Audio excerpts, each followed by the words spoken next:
শুরুতে নানা প্রতিকূলতা থাকলেও ইচ্ছা শক্তি দিয়ে মেডিকেলে ভর্তির সুযোগ পেয়েছেন ইমা আক্তার। প্রাথমিক শিক্ষা সমাপনীতে জিপিএ 5 না পেলেও মনোবল হারাননি। ইচ্ছা শক্তি আর কঠোর পরিশ্রমের ফলে জেএসসি, এসএসসি ও এইচএসসি পরীক্ষায় জিপিএ 5 পেয়ে উত্তীর্ণ হন। এরপর স্বপ্ন পূরণে পরীক্ষা দিয়ে ফরিদপুর মেডিকেল কলেজে ভর্তির সুযোগ পেয়েছেন।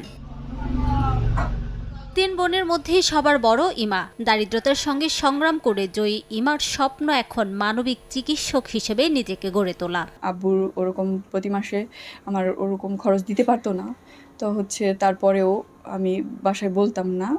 দেন আমি একা একা পড়তাম, বাসায় পড়তাম বা ফোনে ভিডিও দেখতাম, ওখানে দেখা ক্লাস কইরা দেন আমি এভাবে পড়াশোনা করছি। এইবার কোনো কোচিং ছাড়াই জাস্ট একটা কোচিংয়ে এক্সাম দিয়ে মেডিকেল ভর্তি পরীক্ষায় জাতীয় মেধায় 2003তম স্থান অধিকার করে ফরিদপুর মেডিকেল কলেজে পড়াশোনার সুযোগ পেয়েছি। ব্রিটিশ বাংলা ওয়েলফেয়ার ট্রাস্ট যেহেতু আমাদের পাশে দাঁড়িয়েছে, তারা আমার পড়াশোনা বা আমার স্বপ্ন পূরণের পথটাকে অনেক সহজ করে দিয়েছে। আমি একজন মানবিক ডাক্তার হতে চাই এবং ভালো একজন ডাক্তার হওয়ার পরে গরিব মানুষের পাশে দাঁড়াইতে চাই। মেয়ের এমন সাফল্যে খুশি বাবা বিল্লাল হোসেন।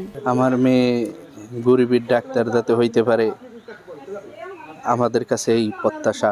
ইমার পড়ালেখার সব খরচের দায়িত্ব নিয়েছে ব্রিটিশ বাংলা ওয়েলফেয়ার ট্রাস্ট নামে একটি স্বেচ্ছাসেবী সংগঠন। ইভা আক্তারের মেডিকেলে পড়াশোনার যাবতীয় খরচ সহ তার ভবিষ্যতে সে যদি উচ্চশিক্ষার জন্য লন্ডন সহ পৃথিবীর যে কোনো জায়গায় যেতে চায়, ব্রিটিশ বাংলা ওয়েলফেয়ার ট্রাস্ট এই ব্যাপারে সার্বিক সহযোগিতা করবে এবং তাকে ওইখানে স্কলার সহ সে যদি স্কলারশিপ নাও পায়, তার সার্বিক পড়াশোনার আর্থিক খরচগুলো সবগুলো ব্রিটিশ বাংলা ওয়েলফেয়ার ট্রাস্ট বহন করবে। ইমা আক্তার ফরিদপুর জেলার ভাঙ্গা পৌরসভার পূর্ব হাসামদিয়া গ্রামের মুদি দোকানদার শেখ বিল্লাল হোসেনের মেয়ে। সময় সংবাদ, ফরিদপুর।